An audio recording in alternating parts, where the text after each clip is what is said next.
like we are still more than our hair. We are not just our hair. Right.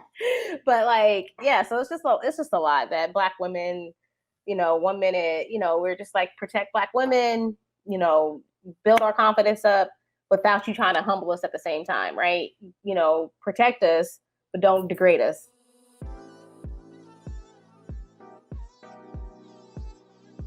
Hello, everyone. My name is Walt, and I'd like to welcome you to BossLocks, a show where we are redefining professionalism and proving that natural hair and professionalism do coexist. We do that by speaking with Black leaders, CEOs, bosses, professionals, and just some really incredible people doing some amazing things. Now, today I have the honor and privilege of speaking with Courtney Brooks. Courtney, how are you doing today? I'm awesome. Thank you for having me. Of course. And I like your art in the background, too. I just noticed that. It's pretty cool. Thank you. One of my paintings. Oh, one of yours? Yeah. Nice. Okay, well, that leads me to the next point. For those who don't know, and if you're in Atlanta, you probably have heard of her, but Courtney is an artist. And artist, really, when we think about it, means a lot of different things. And I would say Courtney falls under, if not all, most of them. I mean, she is a visual artist. She curates some amazing experiences, brings people together as an art curator. Recently joined the Atlanta Beltline, I think, to be their creative director. Is that right? Oh, no, just the first curator in residence. Curator in residence. Mm-hmm. So, yeah, we're going to get into that, everything, and what she's created and continue to create. But before we jump into all those things, Courtney, I'm very interested to know, what are 3 things that most people don't know about you? 3 things that most people don't know about me. Well, I love hip hop. I'm definitely a hip hop vinyl collector. My favorite smells. I love good smelling man. I love fresh linen. I love fresh baked bread and a baby. Those are like my favorite smells. And sunsets are my favorite time of day. Nice. I like those. Those are all very unique. The good smells. I was surprised with that one, but I mean, that is very important. Yeah. All right. So, love hip hop. Who is your top 5? Oh, you can't give me a top 5. It just depends on the mood. I guess if I go to like my Spotify list, like I'm always like my go-to is Jay Dilla Radio. I love the Roots and Slum Village. Definitely always been a Tupac fan. Love Jay-Z, Nas, the most. Yasin Bey is my bae. So those are like the top that I go to. Nice. Very nice. And it's actually funny because when I first, it wasn't that one, but when I first met you, well, I didn't actually get to meet you, but first time I got to experience one of your artworks was at a show. It was the Atlanta show. Basically art just with the Atlanta theme to it. And I remember you were saying that was like before you had done one that was all on Tupac. So you had these artists come together to really show their love for Tupac and everything. So it was pretty cool how you kind of take your interest and bring it into the art and the different. Yeah, definitely. Yeah, I just want to share stories, narratives that are dear to my heart and that bring joy, celebrate Black joy. So whether it's hip hop, recognizing Black women photography, the love that I have for Atlanta, which the show that you're referencing was called Catch Me in the A. So yeah, anything that is near and dear to my heart, I try to represent that through my curatorial practices. Nice. And it's funny with the good smells thing. I was just curious, like if someone like kind of stepped to you, like showed some interest in you, but they just weren't like smelling good on like that first encounter, would it be like a definite nah? Like you follow me on Instagram, but that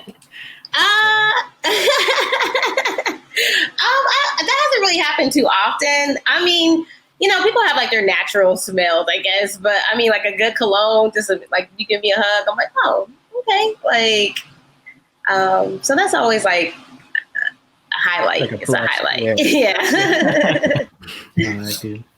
Yeah. I think if I had to think about it, my favorite smell, I think, is either I think it's a mix between like cocoa butter and vanilla. I really love vanilla. Mm-hmm. And I think, I forgot the name of the brand, but there's this Haitian family or business that puts together these like lotion things, and they're lotion bars, but it looks like bars of soap. And I tried a sandalwood smell on for the first time, and it was actually kind of nice, like that lotion when it came afterwards. I'm starting to branch out, try out different smells to put together the Walter package, but coming soon. I'll send the package to you to get your smell test. Make sure. Word. Yeah, definitely candles. Anytime I'm at like a bodega or anybody selling oils, I'm like smelling them. And Nice. yeah. Nice. And do you do a lot of or any like outdoor type of things like hiking and the sunsets or anything like that? I'm not opposed to it. I'm more of a chill, so I'd rather like chill at the park or drive through the city, playing music and catching up the vibes.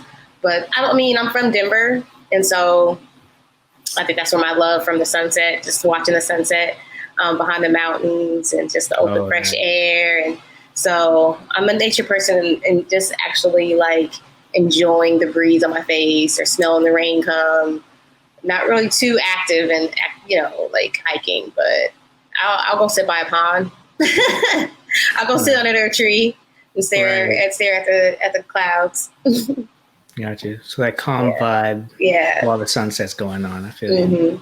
Nice. Do you get to go back out to Denver at all? I do. I'm actually going this week. Oh, nice.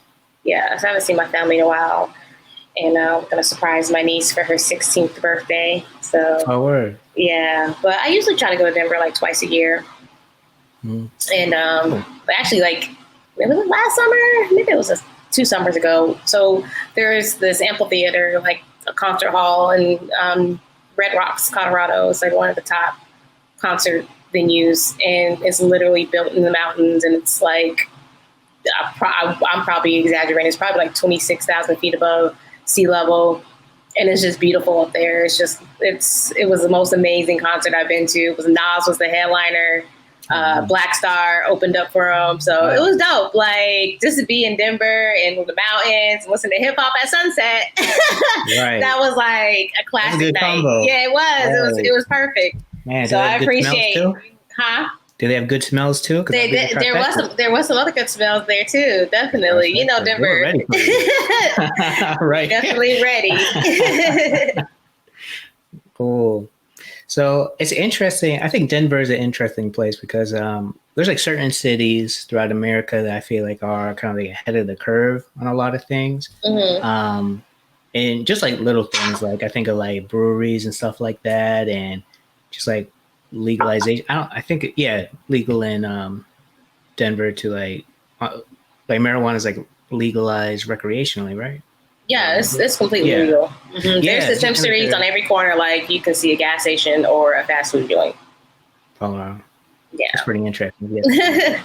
Man, so like, they seem like they're very ahead of the curve, and I wonder if you can recall growing up in Denver compared to now, when you're going back to visit.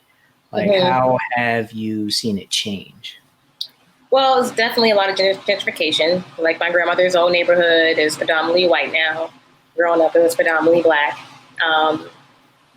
And, Denver's always been like a really clean city. It's very open and fresh.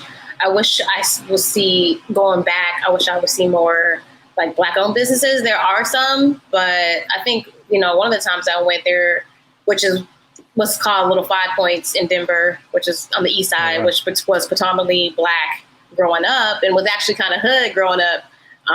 Now you see white women jogging and walking dogs and pushing strollers, but it's also an art district now, and there's a lot of like bars and little restaurants.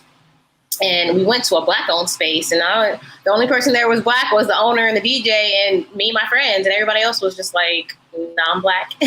So I wish I would see more Black people hanging out or owning more like cultural things to do when I go home.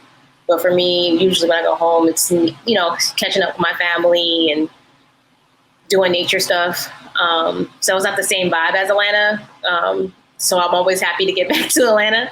But growing up in Denver, like, the most cultural thing that we celebrated was Juneteenth, and being in that, performances and parades and food and Black vendors. And then we also had the Black Arts Festival in July, which over the years has gotten smaller and smaller and smaller. And so it used to be all over the city park. And so I wish I would see more festivals that's dedicated to Black people. So maybe I'll put that in the air. Maybe I can organize something like that. Yeah. But yeah, so Denver is cool. As an adult, I get to appreciate more of the outdoorsy things. Because like growing up, I just, hung out with my family, my friends. We didn't really go to the mountains like that. That was like for privileged people. Like we didn't go skiing or anything like that. But as an adult, I'm open to doing more of those activities. Right. Yeah. Yeah, that makes sense. It's a great place to raise a family. Like I personally don't want to deal with the snow.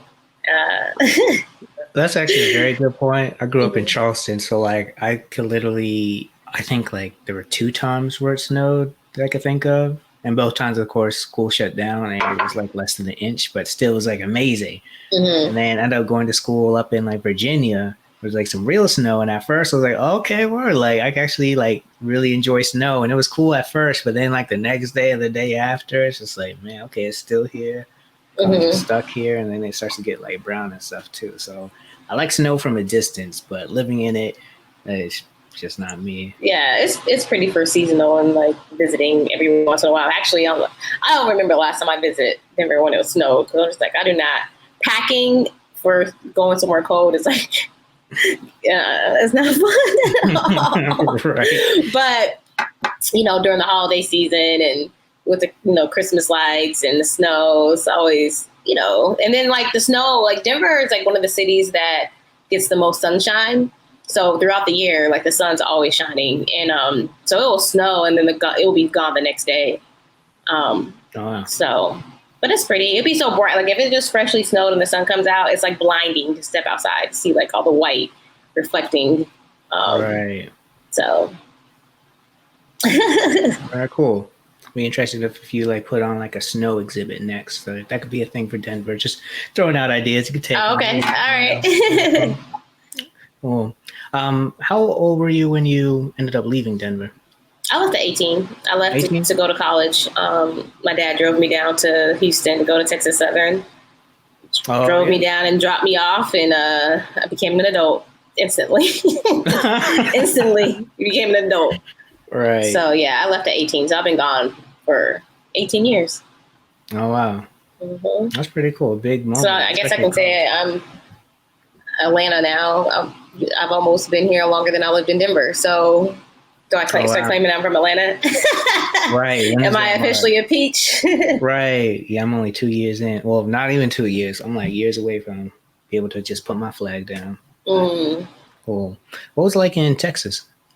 Texas was cool. It was hot. I didn't like the fact that it flooded. So coming from Denver, that we were above sea level, and then moving to Houston below sea level, and like dealing with the humidity, and so I'm big on weather. But I liked Houston because I got to meet a lot of my mom's side of the family and see more Black people and more culture. Listening to the music down there and Chopped and Screwed, and just being some immersed in Black college life. I have friends from all over now, just for my freshman year. So it was a great experience from that. And actually, Houston was where I decided to become natural. So I literally cut all my hair off. Part of it being, wanting to embrace my natural hair. One of my good friends that was from Detroit, her and her sister, literally the first women I've seen with their hair shaven with a tapered look and beautiful. And I was just like, oh, your hair is so pretty. And I've always been natural, like always had to have a relaxer. My hair was always needed to be straight. And then, I think probably like the first couple months in, my like sweet mate cut my hair, and I was rocking like, a short haircut. And then I decided to go natural just because I was a broke college student and I couldn't really afford to get relaxers anyway. And so I was like, I'm going to embrace my natural hair. I started thinking about how my hair was pre-relaxer as like a little girl. And it's like, I didn't need a perm. Like, I think growing up and, during that time frame, Black moms, it was always easier for us to get a relaxer to manage our hair. And then for me, learning to do my own hair, it was easy to put some rollers in and get some curls or slick it up in a ponytail. Yeah, so I'm so happy now that young girls are embracing their hair and their natural curls. Because that wasn't me growing up. I was just like, no, it needs to be straight. Mhm. But in college, I literally cut it all off, dyed it blonde, looking like Eve. And I came back home, and my parents was like, "What did you do with my daughter? Because you said you would never cut your hair." And after that, I grew my afro and embraced my afro for about 4 years, 4 to 5 years before I decided to lock it. Oh, wow. So, yeah. That's pretty cool. Do you remember like how you were received like amongst your family, and then I guess in college is fine, but just with your family and like other environments, like how were you received coming in with the afro? Well, so I used to wear head wraps a lot until my hair grew out and became an afro, and then I was always experimenting with dyeing. And so professionally, I always worked at a restaurant. Well, I used to tutor at like a couple of middle schools in Houston. And the only time I got like in trouble, I won't say in trouble, but had to be spoken about my hair was like I literally had dyed it red. And I was just like, well, that's not professional. You're being a distraction to the students for having red hair. And I was like, okay. So I took the red out, but never had any problems with, being natural. Yeah, it was always embraced wherever, any place I was at. Yeah, my nickname was Free because they said I looked like Free from 106 and Park when I had my afro. So that was literally like my bar name when I started bartending. I was bartending before I turned 21. So I'm really? Yeah, like in Houston, you can bartend before you turn 21. Like you could be 19 or 18 to bartend. Oh, cool. Or random. But anyway, so my nickname was Free because of my afro. And which kind of like fit me because I am pretty much free spirited. And then I got another nickname as Muffin because I used to always have, with my afro, I used to pull it up into the little afro puff. And so I got the nickname Muffin that people still call me to this day. So, so I think about it. I got a lot of nicknames because of my hair for being natural. That's very cool. Yeah. I have some skills. I haven't bartended in a while, but I definitely incorporated those when I started curating my own events and, having drinks. And I have been the queen of sangrias. I make a really good sangria. So I cook, but when it comes to like holiday events and different like potlucks or whatever, like they know Courtney's bringing the sangria. So I was like, I'll bring the drinks. Y'all just give me food so I can make plates. So, yeah. That's pretty cool. So, can you tell me what was the first art exhibit or experience that you created? So, honestly, before I left to come to Atlanta, at my job where I was bartending at, I had started picking up art. I had took some art classes, and I was, just doodling and had some work that I was like, I'm going to sell my artwork to, raise money to go to Atlanta. And my job actually let me show some artwork there. And so my regulars supported me and bought some of my watercolor paintings. So if I had say that was my first time ever organizing something to do with art was for myself. And then fast forward in Atlanta, after I graduated out here, I was working as a manager and bartender at another restaurant in Castleberry, and there was Castleberry Art Show every second Friday, and the owner will let me hang my paintings in the windows. I will be outside live painting.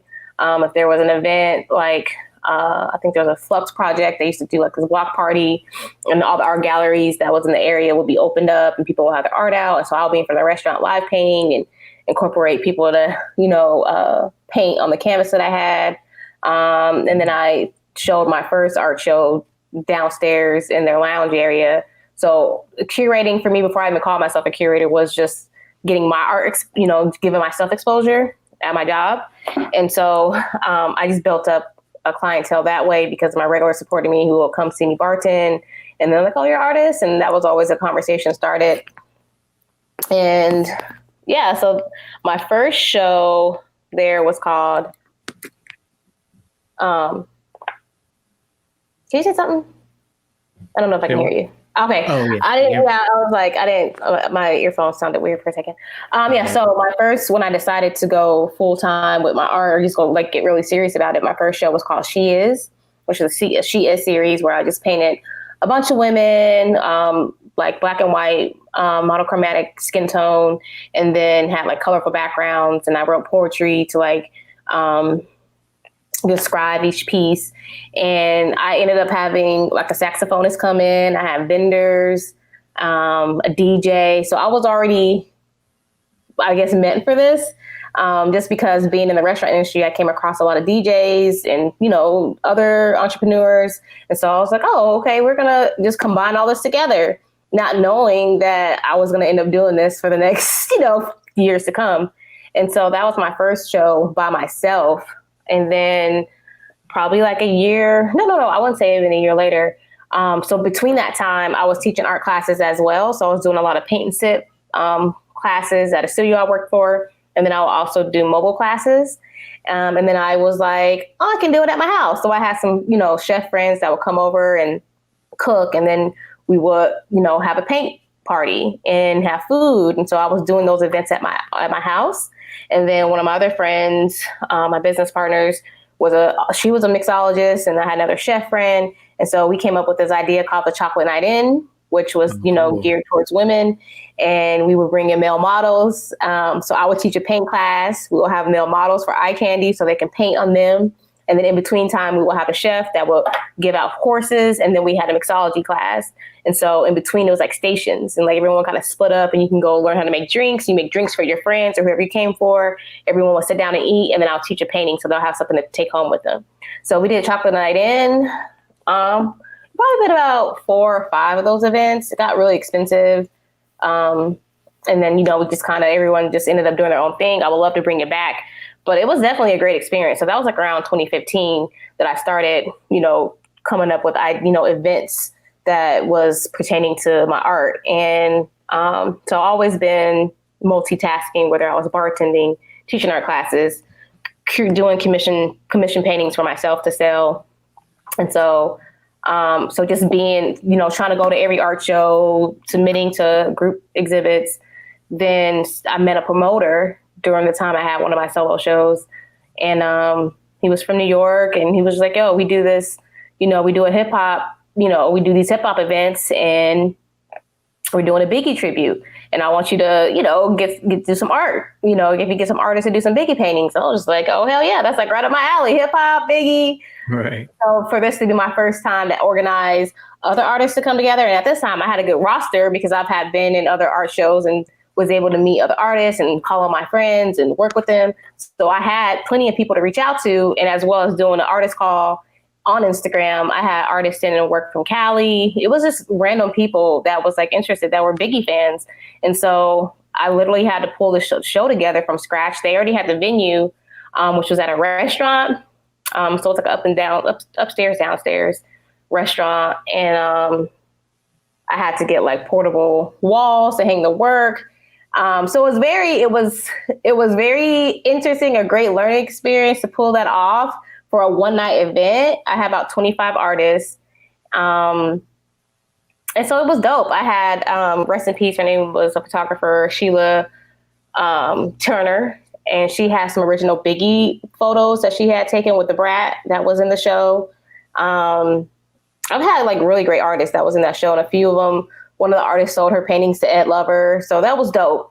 I guess the downside to that was because it was a party, the art became more of a decor on the wall. So where the art was hanging, they start sectioning off. People, artists trying to beat by their work so they could try to sell it. But people were they was there to turn up and take selfies with the photos majority of the time. So that was like difficult to see, like, man, I mean, this is about the art too. People were trying to party. Y'all got VIP ropes and stuff. Like, so from there on, I was like, this is a great learning experience. I got my feet wet. And now fast forward a couple months later, I was like, it's Tupac's birthday. If I do a Biggie show, I got to do a Tupac show. So I did a pop show. Same, about 25 artists again. I found a venue. It was a space that he was a photographer, and he always lent his loft space out for, creatives to use the space. And I asked, could I throw an art show there? He was down. So, put that together. One of my friends, Jonathan Banks, he was doing a project, and he was like, let's do a documentary. So I just like gathered like 3 other artists that came and talked about their experience and how Tupac shaped their, what Tupac did for them. And it was just dope. So it just kind of kept the ball rolling from there. And so I just started to collabing with other curators and always making sure I had every element, every skill that I've acquired from bartending and managing and teaching art classes and throwing these events. They all came together when I started to curate these exhibits. That is really cool. Yeah. That's really cool. A lot of times artists, what kind of makes the art so great is that they kind of like pull from within. And you kind of did that too, to create these experiences. Like, okay, yeah, I had this like bartending experience. I'll make sure there's drinks in, love hip hop, kind of add some music in. So they all these different pieces that kind of make you. Yeah, cool. They all tied in. And I appreciate this interview because it's making me just realize like I've done so much. I had literally updated my CV because I was doing a proposal for a mural. And I'm like, yo, Courtney, I've done a lot. Why do you be in your feelings so much? Like, like all the skills that I've learned over the years have brought me to where I am today. And it's so crazy that sometimes you have this imposter syndrome. Like, you deserve everything that you put in. And so you can only elevate higher, stop stopping yourself and being at war with yourself, because just look at everything that you've accomplished thus far. That is really real. And I'm glad you're able to notice that as well. Because I think last year, there's an interview on The Breakfast Club with Wale, and he mentioned something called imposter syndrome. I was like, well, hold on a second. I think that sounds like what's going on with me. And I didn't even think of it as a thing I was doing. And I started to talk to more and more people about it. And I feel like a lot of people experience it in different forms. And it's kind of crazy. Especially when you're like working on something and creating something great, kind of like you mentioned. I think that a lot of times we're just like in it and we only see the things that we haven't done yet, and it kind of like messes with us. But kind of when you take a step back and look at everything, and like, okay, actually I have done a lot. I can do a lot. Yeah. You're definitely someone who has done a lot. I know like I've only been following for a year, but just in the past year, it's been a lot of cool things that's going to come from your vision and the kind of ideas you've had. Thank you. Yeah. I'm looking forward to it. I think honestly that I got burnt out and I'm so hard on myself, and it's just like taking that time to be gentle with myself and be present. But it's so hard because I wake up and feel an anxiety, like I should be doing this, I should be doing that.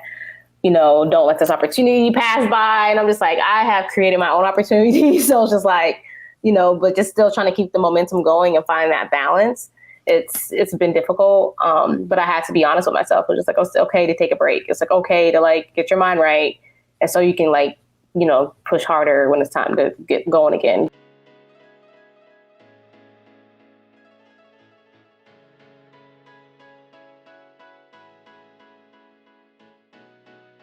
Hey, I want to take a quick break to tell you about a Facebook group we've put together called Working While Black. It's the #1 group for Black professionals, creatives, entrepreneurs, and people in the workforce to connect, learn, and support each other's growth. It's an extension of this very podcast and will be a place to dive deeper into topics discussed on this show, as well as having the opportunity to participate in a live Working While Black series that addresses the Black experience in the workplace. Now, if you're feeling this, then you'll want to join immediately, because we're naming the first 50 people to join as the founding members, who will get special privileges as the group grows. You can join today by searching for BossLocks Working While Black. And also, to just make it real easy on you, if you click the link in the description, it'll take you to our site. We can learn about our guests and everything that they're doing, but also you'll see really easy instruction on how to join the group. I'm talking about like a click of a button and boom, like you're there. So, it's free, it's easy, and it's built to support Black growth. So join today, and I'm looking forward to see you there. Now, thank you very much for listening, and now back to our show.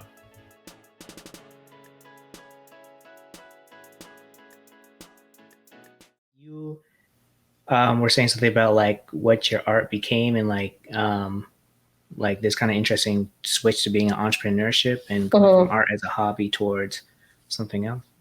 Yeah, so I was saying when I started to focus on curating more, I feel like my art became a hobby and I wasn't painting, I wasn't painting to sell my work. I would still do other, try to put my art in other shows in other things, but I wasn't doing my studio practice as I should. I was so focused on everybody else's artwork and putting all my energy into theirs. And, you know, it was easy for me to, you know, ask my artists to do A, B, and C, but I wasn't doing the same practice for myself.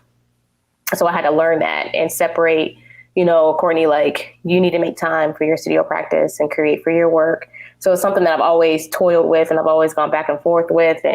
But then at the same time, like I said, going back to being gentle with myself, it's just like you elevate at different levels. And maybe this wasn't my time to focus on my art. Maybe I had to, like, you know, learn some other things and then I can come back to it. You know, I don't want to force it, but at the same time, still be conscious of, like, this is my gift. This is how it all started. I've always been an artist as a child. So that's what it comes naturally to me. And maybe I'll stop having an attitude if I just focus on it, if I just do it. So, yeah. Interesting. So I'm curious. I don't think there's a right or wrong answer, of course, but when you say, like, you felt like your art was becoming a hobby, I definitely understand that, because I think sometimes it kind of sucks to not be able to, you got to put all your energy into other people's stuff, but not as much into your own, or at least not as much of a priority. So, like, what type of things do you kind of tell yourself, or are you learning to tell yourself to kind of put yourself first? That I am a good artist. I have all my art, like, randomly hanging around my house. So it's just like, I'm staring at my pieces, like, I need to get back to that. And so instead of just sitting around thinking, you just got to do and just pick up the brush. And there's times I will, you know, buy art supplies, and I have all these random art supply stuff that I find. And I'm just like, I have everything I need here. I just have to get my imagination back on track. So one of the things that I have been struggling with that maybe is it just symbolic to how I've been feeling is just needing to, you know, like I said, work on that self-care and love on myself more. And so I started a self-portrait that I started and then I stopped, and I'm constantly staring at it. And it's just like, what are you afraid of? Why can't you just pull this out of you? Why can't you just paint yourself for yourself? It's not for anybody else, but literally challenging myself to, like, paint all my insecurities, all my flaws into this painting. So it's just like literally pulling everything out of me to create something for me that is me. And so I think for a minute I was scared to do it. And so it's just like, what are you afraid of? So, you know, I guess finding the time to really be like, Courtney, you can do this. Like, you don't need anybody else's validation, you know, just make yourself proud. So I think that's what this whole lesson is about, me painting this picture of myself. That's really cool. I like that, especially to make myself proud. Yeah. That's an interesting point. And I think for a lot of people, including myself, I think sometimes it is like we're focusing so much on making other people proud. Like, we don't even think about making myself proud. That's a very interesting statement. I like that. Right. Because you hear all the time, like, you know, it's disrespectful or it's a waste for everyone that supports you, that if you're not doing the work, because there's so many people that's out there supporting you. And I've thought about that plenty of times. I think about my why, like why I started, why I want to do this. And, you know, only just give praise to the Most High, because I feel like that's my purpose and I'm supposed to be here doing what I'm supposed to be doing. But if I'm not doing it, maybe that's where the depression comes from. And maybe that's why I feel the lack of, you know, confidence, just because I'm not doing what I'm supposed to do. Right. So, yeah. So just like owning up to that and just saying it out loud will help you get the ball rolling, I believe. So, you know, we constantly, you know, look for validation, because even when I would do these art shows back to back, get, you know, praise, like, oh, this is dope, Courtney, I'm creating platforms for artists, and that feels good. Like I generally feel good giving and helping and doing that. But it's like, as soon as that's over, it's on to the next thing, right? And you're just like, okay, I did that, but the next thing has to be bigger and better. And you get on this like roller coaster of trying to like do something better than what you did the time before, and then not even taking the time to like congratulate yourself. Like, you did that. Like, it's okay to celebrate yourself and not have to, you know, keep up with the Joneses or feel like you should be only in competition with yourself, but at the same time, you see, other people thriving and try not to compare yourself because everybody's journey is their own. Yeah. So it's been interesting. It's been an interesting journey. Yeah, for real.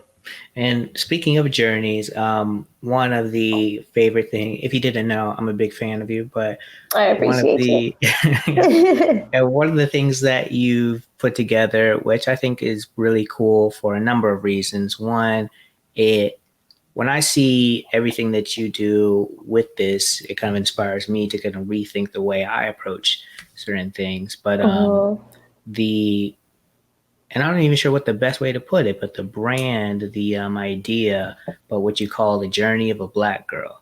I think it's so incredible, from the Instagram page up into all the different art exhibits I see as an extension of it, or just all together. So one, for everyone who's not as familiar with it, can you explain what Journey of a Black Girl is?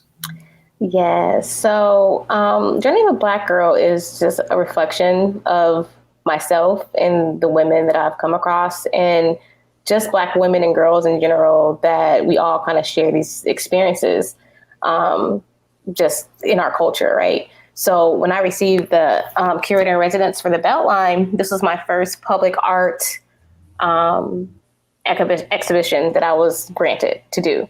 And so in the middle of trying to figure out what I wanted to do, I was working with some other Black women creatives. We were in Brooklyn painting a mural for the Census Bureau. And, Charmaine Manningfield was the lead artist. It was her project, and she had brought me and another artist on. And we created a mural of Maya Angelou, Harriet Tubman, and I want to say Betsy Johnson. I feel bad for not remembering the other name. But anyway, so I'm on this team of Black women, and we were, had an Airbnb, and, her daughter was like a vegan chef, and she's like preparing breakfast. We're like, going over what our day is going to be. And we just start talking about our journeys. And I was just like, yo, this is it. This is what my exhibition is going to be about. Like, literally celebrating Black girls and Black women and how far we've come, and, everything that we have gone through as creative women. How can I share that in a public art room? So we start coming up with these ideas. And when I got back to Atlanta, I wrote out my proposal of what I wanted it to be. And I knew it was going to be broken down in different phases. So of course I was going to incorporate art, dance, music, anything that had to do creatively that can share the story from a Black woman creator's point of view. And so we started off with the adolescence and, being open and celebrating ourselves as a young girl, realizing that moment that we were Black and how special it is to be a Black girl, learning to embrace our hair and learning to, what we like, and how to just self-identify, right? And creating space for ourselves and our sisterhood.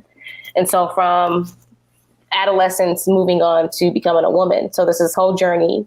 And so one of the first phases on the Beltline was I created a workshop called Hair Day. And we created 15-foot long braids made out of yarn that's actually still hanging from the bridge on the Beltline. And so it was like 3 workshops, and I just did a call for women to come out to help braid these braids. And it was just a healing space. Like, we all came in, we joked, we laughed, we braided. There's stories of women who was like, I never braided before. I don't know how to braid my own hair. And there's other women who's like, I've been braiding hair since I was, this high. And so it was like a good feeling to like meet all these different Black women who shared these hair experiences. And we talked about that. We braided these braids. We put, beads on them. We made beads for them. And to see that come to life and actually hang it on the bridge, it was beautiful. And so I wanted to incorporate different colors, because we Black women are like the best when it comes to doing hair, and we can do any color, any rock, any style, and we just make it look good. And so, Black girls are always seemed ghetto for having color, and it's just like, no, this is what we do. We're going to put color in our hair and be fly with it. And so all the braids have different colors in them. And so that was part of the first phase, which was called This Crown Belongs to Us. And I also wanted to dedicate it around the time, which is still going on now, with the Crown Act that's trying to get the law passed for hair discrimination. And so Georgia being one of the states that did pass, we don't want our hair discriminated against, right? So we could be in a workplace or be at school and just be proud to let our hair grow out our head the way that it's how it's supposed to be. Like, we just shouldn't have to assimilate any longer. It have to be seen professional to have straight hair. Whether we want to rock straight hair or not, we can do whatever we want, but embracing our natural hair. So I wanted to highlight that as well. Another part of phase one, I had college girls, that Black women college students, come out and they perform music, they sang, they rap, and they told their journey as a Black girl. I had a clubhouse that was already, I call it my homegirls clubhouse, which is like this little electrical box that was abandoned. It had graffiti over it. It was disgusting. So we got that cleaned out. I had an artist come and she painted a mural that, was a little girl with Afro puffs. And the message was little girls with vision become women with dreams. Little girls with dreams become women with vision. And so just wanting to, inspire young Black girls, that you can have a vision and it can be something great. And because of COVID, I couldn't have the pop-up gallery that I wanted on the inside, because I had other artists that were going to bring in artwork. I had an artist, he designed a chair, which was like, I only had a few men work on the project, and mainly because I wanted to celebrate women, but there were Black men that were on the project because they support Black women too, and I wanted to give them props. And so so that was the first phase. And like I said, because of COVID, we had to, change it to become virtual. And so we ended up, recording the artists to come out, and we created a video of them and little mini documentaries of little Black girls saying how they love their hair. So that was like dope. So I was just like happy to have that happen for the first phase. Second phase was transitioning to a woman. And with that, I worked with Melissa Alexander, she's also known as Phyllis Iller. She's a beautiful photographer, filmmaker, and Angela Davis Johnson, who is a multi-dimensional artist, visual artist, performance artist. And so they came together, invited them out to help with this vision. And they created this performance that was supposed to be under another bridge on the part of the Beltline. And because again, back to COVID, we couldn't do it. So, but still talking about it, and they already had started to film their performance. One of the artists was quarantining in New Orleans. And so we were like, well, let's just go to New Orleans and finish it. This truly has become a journey for real, right? Because I knew that this project was going to go beyond the Beltline.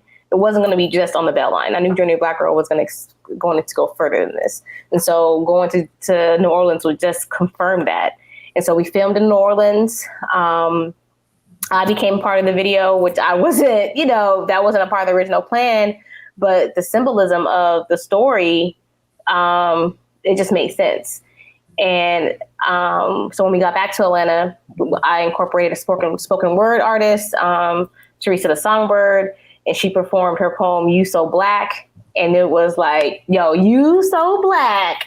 And it was just amazing. And it just fit so well. And I was so happy to work with these beautiful women and get it recorded. And now it's in virtual space and it can be seen all over, versus the original plan for it to be performed one day. So it just became a whole film. It just birthed itself into something completely different. And then my third phase, I was still trying to figure out how to get this done. But I wanted to have a muralist that was going to come to paint a mural. And then I also had a pop-up vintage thrifting online fashion show where I had vintage block parties, 3 amazing Black women entrepreneurs that sell, who are stylists and resell vintage clothing. And we just want to talk about how Black women never go out of style. Like, we are always setting trends. So I had to incorporate fashion, right? So it's like all these elements that's celebrating Black women. And, whether you can say, like I said, it's like just being happy with yourself, having that confidence, incorporating sisterhood that we find with one another, and then actually healing, giving praise to God, giving praise to our ancestors that's getting us through everything that we've gone through, because we're such a strong people. And so just celebrating Black women all day, every day. And with the Journey of a Black Girl Instagram page, I am in the midst of wanting to revamp it in a way that doesn't just come off as a repost page. But I can't help it because I see all these beautiful Black girls and Black women who do like all these great things. And I'm just like, this is why we're so dope. And I have to celebrate us, but also still bringing in other content that I've already have created for the original Journey of a Black Girl, and, you know, sharing more knowledge and resources for Black women and girls. So yeah, create more, you know, workshops and wanting to travel with it, because I want to make a full documentary on Journey of a Black Girl, because it's never ending, and we all have different stories, all different stories, but we're so similar, and just because of the skin we're in, so it feels good. Yeah. And you're right, like a journey really never ends. Right. Whatever that journey is, it continues even past yourself sometimes, depending on where that journey leads. Yeah. That's because even all the different phases, it's like I could have just focused on the hair and that could have been a wrap, you know. But it's like we are still more than our hair. We are not just our hair. But like, yeah. So it's just a lot that Black women, you know, 1 minute, you know, we're just like protect Black women, you know, build our confidence up without you trying to humble us at the same time, right? You know, protect us, but don't degrade us. You know, like it's all this. We're so complex, and it's a beautiful thing. And you know, I feel like we've always been trying to fight for our right to speak our truth. And we're very supportive of one another to a certain extent. You know, I think we are very supportive of one another, and there's always going to be like some downfall, but that's just trauma that we have to heal within ourselves, with ourselves, with our sisters, with our partners, with our men. We have to heal with each other, because we're fighting the world already. So I just want to create a space that encourages that. You know, you actually said something earlier that kind of leads me to my next question, that you can create your own opportunities. And I think you were talking about that in reference to like, you know, missing an opportunity, but, you know, you create your own anyway. So you just create another one. I like that statement. But when it comes to the discussions around protecting Black women, I think it's so interesting because like you would think it's a simple thing to do, but like most things, there's a lot of complexities and a lot of unlearning that has to happen. And I'm curious to hear your opinion on creating those spaces like you are doing versus looking to get a seat at a table in a space that already exists, and not in a negative way, but like, how do you feel about those two different paths? I think they're both equally important, right? We need someone fighting for us to get these, you know, we need to have a seat at a table, because we have been treated unfairly and unjustly. You know, Black women are one of the most educated people, right? And we have these positions. I've never been a corporate person, but for those who are, it's important that they have that space so they can, you know, open up doors for other women who are going down that path, right? So we all have our role that we're playing. Some are healers, some are gonna be activists, whether it's economically or, you know, whatever type of justice that you're, you know, not searching for, but, you know, advocating for. Some are creators that just want to share joy and, you know, celebrate us. So whatever path that you're on, you know, just do it to the best of your ability, and don't forget to bring somebody up with you. That's how I feel about it. Like, you know, as far as creating your own opportunities, it's like, yeah, I may not have the ability to get on that seat or in that table. But okay, I can create this other situation here that I can bring somebody else on, right? So I can create this, but I need my sister that's in this area to help me, you know? So it's all a circle. We all have to help each other in some form or fashion, because we're not strong in every area. So just recognizing your strengths and your weaknesses and not being afraid to ask for help is something that I've still been learning, right? Because even in my most vulnerable moments, it's like, if I can't even reach out to say, hey, I'm hurting, or I need to talk about what I'm going through personally, how can I ask a stranger for funding? Like, how do I have the confirmation or the confidence to be like, yo, I'm standing strong in what I believe and I need you to help me get this. And if I haven't been practice asking for, I need you to help me with this, like small thing, like with someone that I do know that I do care about. So just learning that and unlearning not to do those bad habits. So it all comes together in a sense of just having that sense of community and being able to be open and reach out to one another at the end of the day.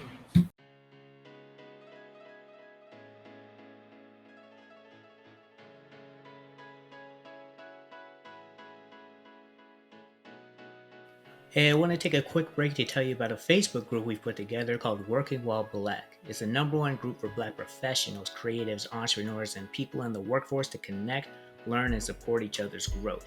It's an extension of this very podcast and will be a place to dive deeper into topics discussed on this show, as well as having the opportunity to participate in a live Working While Black series that addresses the Black experience in the workplace. Now, if you're feeling this, then you'll want to join immediately because we're naming the first 50 people to join as the founding members who will get special privileges as the group grows. Now, you can join today by searching for BossLocks Working While Black. And also, to just make it real easy on you, if you click the link in the description, it'll take you to our site. We can learn about our guests and everything that they're doing, but also you'll see really easy instruction on how to join the group. I'm talking about like a click of a button and boom, like you're there.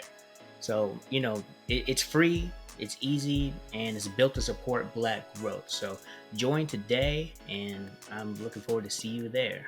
Now, thank you very much for listening, and now back to our show.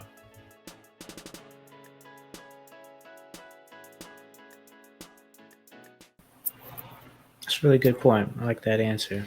It's kind of goes back to, I guess, really just knowing who you are, what you need, and what you feel you can do. Right. And just having gratitude, being grateful and, shifting just good energy, and just knowing like where are you at on your personal journey?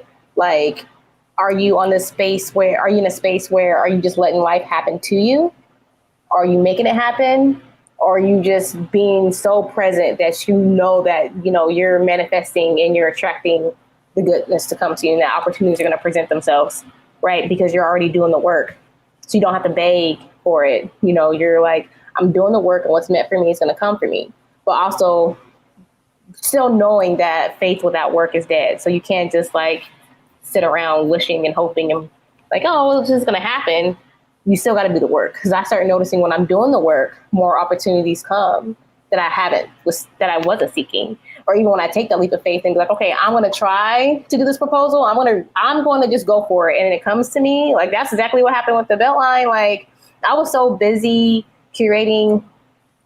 So this time last year, or I would say spring of last year, I was in the middle of curating 2 shows. We're working on the 3rd. I painted a mural. I did a pop-up event. And then in all in the midst of that, this proposal opportunity came, and I waited to the last minute to get it done. And I was just like, okay, Courtney, you're doing this for you. You do this for you. Like, just try it. Like, just do it.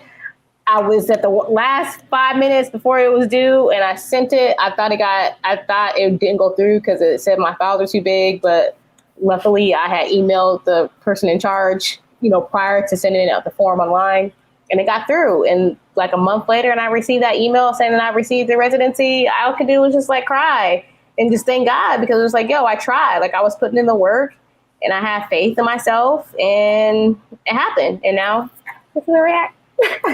Now this is where we're at. But it's not all lollipops and flowers and rainbows. Like, considering that we are in a pandemic and the world is going crazy, and there's still so much beauty and greatness. They're so hard to keep your sanity at times. And I found myself, I talked to you briefly, like, found myself feeling like, damn, am I depressed? Like, what am I like? Why do I feel like shitty? I'm doing all these great things, but I still feel shitty. And so like I've had to, take a social media break. I've had to, pray and try to like just, surround myself with good people and just really just, there, whatever you got to do to get your mind right, then so be it. Just, as long as you're not harming yourself or others, just, we're adjusting. We're all adjusting. We're all adjusting. That's right. It's a shift that's definitely happening. So, yeah. Yeah, that's a really good point. I think social media is definitely very deceiving because, like, yeah, I think it's hard. This period is really weird for a lot of people, and some people are definitely thriving right now, and that's great. It's great to thrive just in general. So it's also amazing to thrive right now in this period of time. But even then, there's just life's rough, even just in a regular day. But it's like pandemic times, and we forget that sometimes. But yeah, I know a lot of people are experiencing different things in different ways. So it's right. Really cool that you're I guess pretty like self-aware enough to realize like what I'm feeling isn't the usual feeling. I don't really know what it is, but it's okay. But I'm just going to try these different things to make it all work. Yeah. And I think, not to let the internet rush you. And it's so crazy because you see all these memes and you're just like, yes, that makes sense. That's dope. This is inspirational. I'm going to apply this. But then you wake up the next morning like, I did not apply anything I just read yesterday. But, right. But it's constantly going. You have to like, keep telling yourself, get out of that negative talk and just be, and if you have a day where you're like, I'm not doing anything today, and it's okay. It's okay not to be okay sometimes. But also, like I said, this is the first time because I've always been on the go. I've always been a social person. I can be an introvert when I'm tired and I'm just like, I've worked my ass off. And so it's cool to come home and cook and eat ice cream and catch up on a Netflix or whatever the case may be. That was like my happy space when I wasn't out, working. And my jobs have always been like a party to me. Like, I've always had fun at any job. Like I said, I was a bartender and there's always a DJ and my space was a hangout space that I worked at. So I got to see people that I liked all the time. And if I was bored, I can just go there. And then with art, I stopped. I've never been a club person. So after I stopped bartending, I switched automatically just straight to art. So I'm just going to all the art events. And so I'm getting to see all my art family. So it's just like, hey, you see everybody. So I think for me, it's like I've done that for years. And then for, for us to be like quarantine and I'm by myself, like, wait, what is life? Okay, Courtney, this is time to like focus on you. And I haven't spent this much time by myself for a long time. So of course, everything's coming up. You're unpacking. You're like, yo, why did I do this? And I'm like replaying scenarios. I'm like, well, this didn't work out because you didn't do this. And, you're, overanalyzing and judging yourself and critiquing yourself. And so it's like, okay, let me get out of this. It's okay to like you said, be aware, but how can you be better? And so I think this time is a blessing. It's a blessing. It's scary, but that's what life is. You never know what the day is going to bring. But if you really just wake up feeling grateful and hopeful and that you have another day to try again, that's what really matters. Yeah. And yeah, that's a good point. Definitely a good gem to keep in mind too. I know, like, just hearing that and thinking back to like this year, like at the beginning of COVID, it was such an interesting time because for the most part, we were all like, COVID, what is that? Like, right. At first it was like, oh no, it's happening in China, it's whatever. And I like remember I was like coming back from a trip from California for my first time, and it was like basically as soon as I landed back, it was like everyone's like, oh no, it's like for real. And I was like, yeah, okay, yeah, I might be out for a week. I remember telling people I was working with, like, yeah, I'm just going to be home for a week, just, this week, and I'll be back following week. It's all good. And I was like, oh, yeah, no problem. We probably are too. And then I remember seeing, like, your event was supposed to be scheduled basically like that following week. I remember because I was like, oh, yeah, I'm going to be there. And it's like, yeah, so that literally same weekend, everyone's realizing, like, oh, nah, this is everywhere. And I don't know what to do except go to the grocery store. Listen, my mom had came down. Like I said, it was 3 different events that was supposed to happen 3 different weekends, right? Literally, When I tell you my mom came, my mom got here two days before my event was supposed to happen. So I'm running around like a chicken with my head cut off all week, trying to get ready for Saturday. Got a food truck. It was like everything was like coming together. People were like, how can I help? I'm having people DM me like, I can help volunteer. And I'm like, oh, look, all this greatness is coming. Friday night at 8:00, I get the phone call. We can't have it. Canceled. Literally 8:00 on a Friday. My event was supposed to be the next day at 12 or 1. And I was devastated. Okay. Like I think a little bit of that came into my depression too. Like, no lie. Like, so my mom was here. Even the next day, the people who were rooting for me, who were supporting me the whole time was like, yo, we still gonna celebrate. Like, we still gonna come out there and just see, so I had a group of people came out there and just see what was already up. And that felt good. And then with my mom being there for the next few days, she was supposed to be there for 2 weeks. And she was like, I got to get back to Denver. I got to get back to your daddy. And I'm just like, I get it.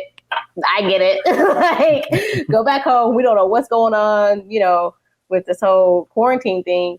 But it hit me after she left. And I was like, yo, I'm really by myself. My show, this did not happen. All this work that I've been putting in for like the last 6 months did not happen. And so being in limbo, not knowing what's going to happen, everyone's pivoting so fast. And I was just like, pivot became a trigger word for me. I was like, what is that? How do I pivot a public art event? Like, what am I supposed to do? Like, and so I just felt crazy for a long time. I don't remember April. I think I did a couple of live interviews with some of the artists. I think I was trying to do spring cleaning. April was a blur. And then May came and I had my meeting about the Beltline. It was like, okay, Courtney, we need to figure something out. We got to do it virtually. And then, so I had to revamp and reorganize, re-strategize, look at my budget and cut some things to get new things going. But, like I said, some beautiful things came out with it. I got to work with other people. And we got this, and shout out to Timber House Films for creating these videos that were amazing. So yeah, I built some new relationships. And so it's like I said, it's a blessing. But yo, when I tell you that was a whole story of doing a whole show in the middle of a pandemic, okay. Right.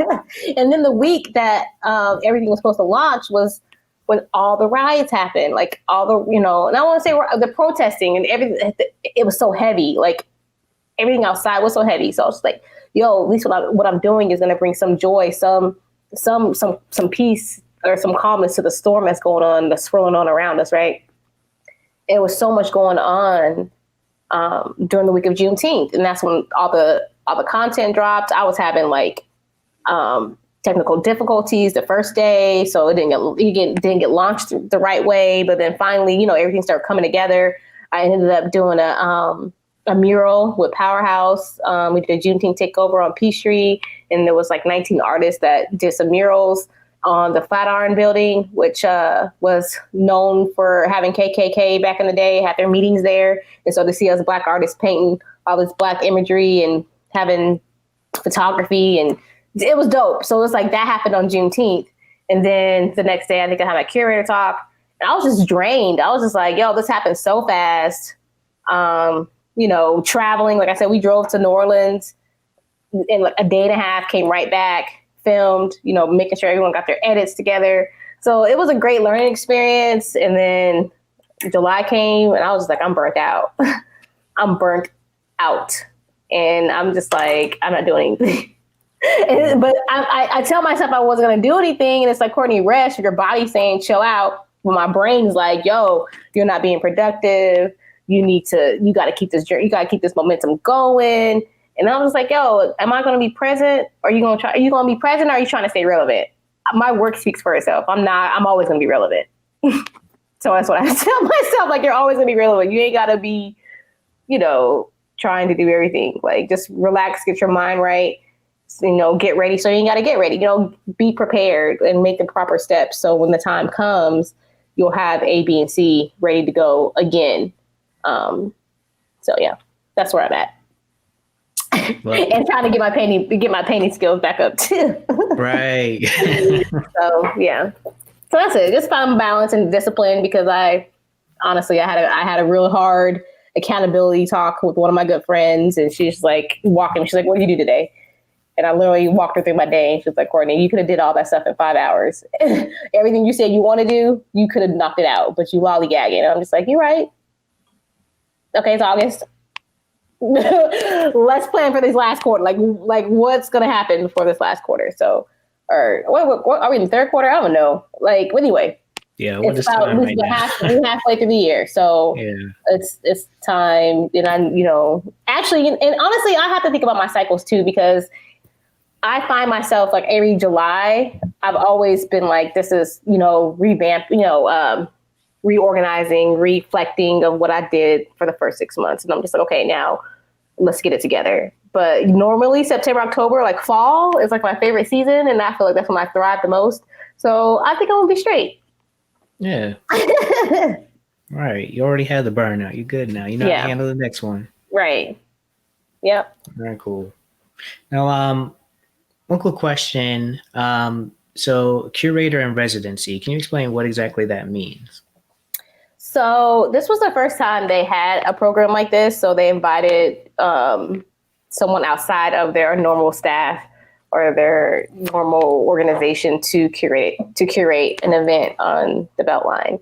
And so it was a 6 months residency where I was given a budget to come up with a vision and plan it out. And so there's other residencies. There was another artist residency, a part of it. So Dr. Fahamu Puku was a part of it as well.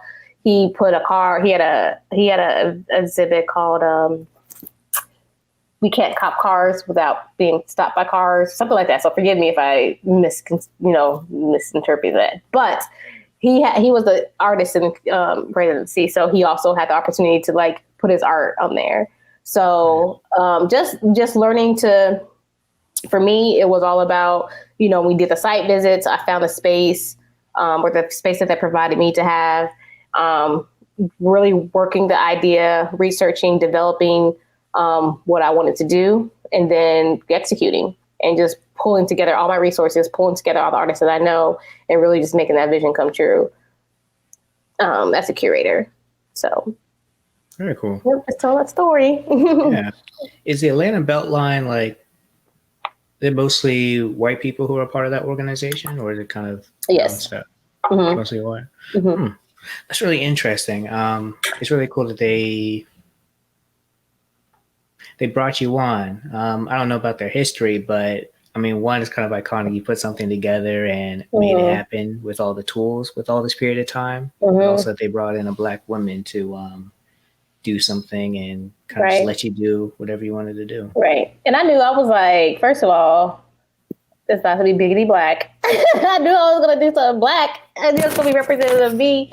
So, but to be the first, curator in residence as a Black woman, the first curator in residence ever for the Beltline, and then being a Black woman as well, and being recognized or being hired by an organization to do public art, it's like one of the first to do it. Like there's plenty of, other Black women who've done creative things around the city, but to be recognized as the first for the Beltline was a great accomplishment that I still was just like, is this really happening? Like, was this really happening? Because I had so much momentum being pulled up, during like around January, and I had, I had hired a publicist that helped me do some things. And so I had interviews and radio interviews and articles written. So like, that's like great. And then I had, I was featured in a magazine, and I was like, oh, okay, this is dope. But and then that's when the imposter syndrome came back around. Cause I was just like, yo, God, am I ready for this? Like, I don't want to be in the spotlight. I'm not ready. But I'm just like, the work I was doing was like, yo, you ready?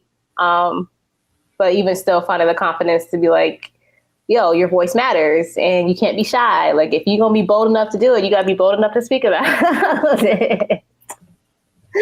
So, yeah. Very cool. And did you know that you would be the first Black woman? Well, I mean, I guess, of course, you knew you'd be the... I knew I was going to be the first. This was like the very first time they did this. Okay, that's cool. Right. Did you know you would like, I guess, what that would kind of mean? No, I mean, at the end of the day, it's kind of like this, like catch-22, because it's like, dang, like, us Black people still have to be the first to do something. I mean, but I guess when I thought about it, it was like because I was the first curator. Like if I take that I'm a woman now, if I take that I'm a Black, I'm the first curator, right, to do it. But then it's just like, okay, you're the first Black woman, and I mean, it's special in a sense because I was just like, I hope that it gives, little girls or other artists, I hope they're inspired to be like, yo, I'm gonna step out on faith too, and that thing I was scared to do, that I'm gonna do it. Right. So all you have to do is apply. Right. All right, cool. Mm-hmm. Right. So I want to transition a little bit to your natural hair journey. Yeah. So start off, what inspires you to go with Locs? Like I know you had a fro for a while, and you were already natural and loving it. It just kind of seemed natural for you. But what exactly inspires you to start your lock journey? So I've always wanted hair down my back, right? So that came from me like wanting to have long hair, and I just knew I was like the people who had the longest hair were people who had locks, and I was just like I want to have locks. And I've always told myself, I was like, first of all, Rapunzel was probably Black because only a woman with locks could have someone come up the tower. Okay. Only someone with locks with hair is going to be strong enough for someone to climb. So I, would just joke around that, tip that to myself. But it was probably my senior year in college, and I had got my hair, I had afro, and then I went and got it straightened. I only straighten my hair, blow dry it out, and get it trimmed twice a year because Georgia's, of course, humidity. I only do it in the spring or fall, right? And so the last time I got it straightened, the girl went over. She burnt my hair pretty much. So when I went to wash it, it did not go back curly. She burnt out the pattern in my hair. So I just had new growth, but the ends were dead. So I cut all my hair off again. And then, but my hair grew so fast out here, so it was back to an afro by the summer. And so I was just like, well, I've been rocking the afro for the last 3 to 4 years. So I was like, it's time for me to start my locks. And so my friend, she had locks, and I kept seeing people that I was like, oh, I love your locks, I love your locks. And so she did the 2-strand twist for me, and then I just never took them out. And it's been 16 years. Is it big? Is it 16 years? Yeah, I've had my locks for 16 years. And so I've dyed them and colored them and had purple, had blue and green. I've had so much fun with them. And then I probably about 3 years ago, I cut them. They was down to my waist, and then I cut them into a bob, and now they're, growing back. But I've contemplated oh, do I want to comb them out? Do I want to cut them again? I was like, if I cut them, then I can just reattach them if I want to get them back. If I comb them out, then I'm gonna have to start completely over. So I don't know. I mean, they have a story. They've been with me for a while. I like to call them they're my tree branches, right. And they're just so diverse, and I can do so much to them. So I just love them. And then I shaved the side of my head. I kept saying the other day, I was just I've been saying this since I shaved it. I was gonna go completely bald, and I was gonna get some henna right here, but I haven't did it yet. I haven't did it yet. My cousin was like, why you still have that baby hair? I was like, because I love it. I cannot get rid of my baby hair. And plus it's I always play with this. So it's just kind of my stress reliever. So I was like, no, I might be bald right here, but I'm just going to have some baby hair. But honestly, my original reason why I ended up really shaving it off is because I guess I had traction alopecia. When people are like, oh, you ain't got no edges, from twisting over, because this is my go-to space to always play with my hair. It started to fade away, and it wasn't growing back like it should have. Oh, so I was like, well, I'm just gonna shave it off. But I like it. I've been rocking it. And I was like, it looks good. Let's get some finger waves. All right.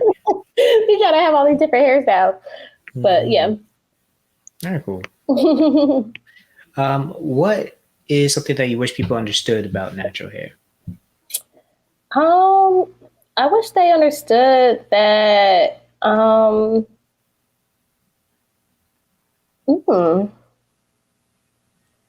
that it's our hair defies gravity. Our hair, it doesn't even matter what texture that you have.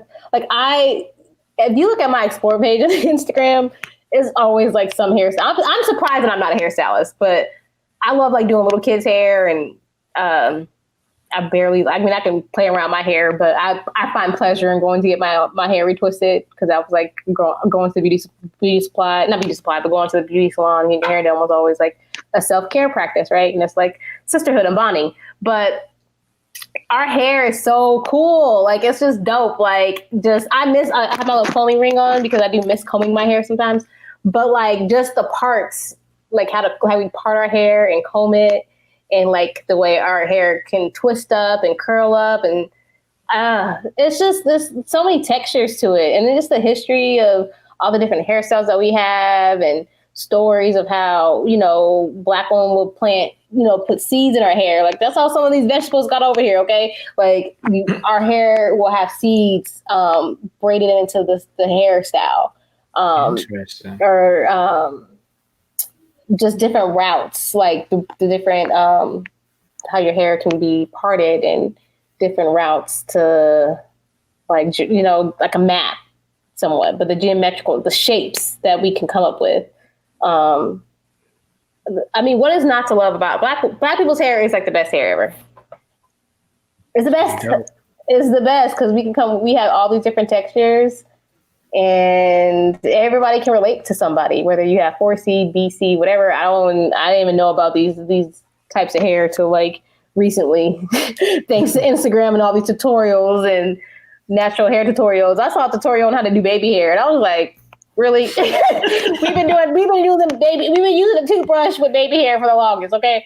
But now it's just like to see people actually like embracing it. It's like it's funny to watch, but to see people get their hair twisted and braided, and people whose hair is like this short and someone's getting the grip, or you hear about the shrinkage, like how your hair shrinks up and then when you blow dry it out, it's like hella long and then it just goes, I don't know, it's just like dope. Like, our hair is so cool.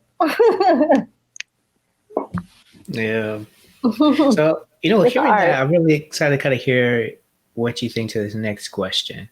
And there's no right or wrong answer to any of these, but do you consider your hair a hairstyle or a lifestyle?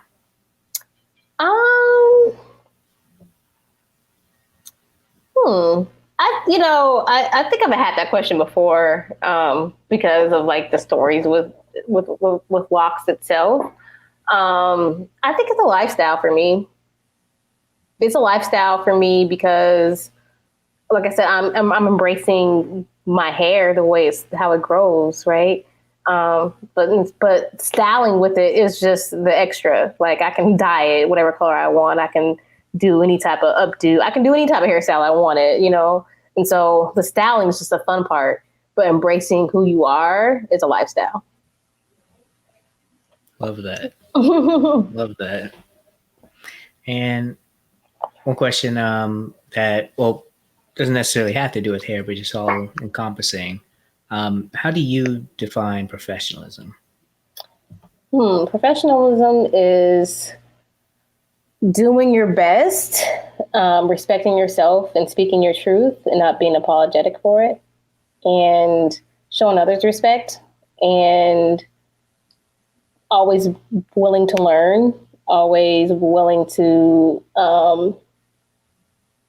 take, I don't say criticism, but constructive criticism, and learn from it. And that's what professionalism is to me, is just being open to hear other people's perspectives and just doing the best that you possibly can do with what your vision and how it can help, serve someone else. Love it. All right. Well, I think we've given Ward a lot to listen to and think about, and I really want to thank you for sharing everything. But is there anything else you'd like to share or plug or touch on before we leave? Not at this moment, but you can definitely follow me on the IG, on the gram at Brooks Art, or Journey of a Black Girl. There's some more content to come. I'm actually revamping my website. I'm separating Journey of a Black Girl from Brooks Art. And so that's what I'm working on, and just excited for that, and looking for some collabs, partnerships, always sponsorships, anybody that wants to be down. So that's what I got going on, and yeah, just send me good energy. I'm gonna send the good energy out to y'all, and much love, and all praises due to the Most High. Love it. All right. Well, thank you very much, Courtney, for coming on the show. Thank you so much. I appreciate you. Yeah. And then also, if y'all want to see, the easiest way to, if you want to see any of the shows that I have curated, just do hashtag Courtney the Curator, and you can see all the cool things, dope art experiences that have put myself into. Interesting. I'll make sure I plug the link to that. Yeah. I should be able to plug the link to that in the show notes on the website. Yeah. So hashtag Courtney the Curator. Courtney the Curator. Mm-hmm. Love it. Yeah. Cool. All right. Well, thank you so much. Yes, thank you for coming on. Really appreciate it. And I guess also one other thing I'd like to say thank you for is because so for people who've been listening from the beginning, I started off with kind of like the pilot series with people who I just was having interviews with before I really knew how I wanted everything to kind of come together. Mm-hmm. You were one of the people who were just like, yeah, let's do it. Yeah. And like, I know we had like some internet issues. We like pulled up and met in like a Kroger, like, like sit down section. We have our own journey. Okay. This is what the fifth time we try to get this together. The journey on itself. So yeah, I definitely appreciate you and everything you do for the world, but also appreciate the love and support that you've shown. And really excited to watch the journey continue. Yes, the journey continues. Now that is a wrap. Thank you so much for listening to today's episode. It's BossLocks, where we are redefining professionalism and proving that natural hair and professionalism do coexist. Now, if you like today's episode and want to learn more about our guests, go ahead and visit www.bosslocks.org. I mean, you could also click the link in the description. It'll take you right to the episode page where you can see all the different links and places to learn and connect with our guests. And while you're there, make sure you subscribe to our newsletter, which is the best place to get direct messages from me to you. We'll always continue to announce things through this podcast, but you'll be able to get more information about everything happening outside of the podcast. Once again, thank you for listening. My name is Walt, and I will see you next time.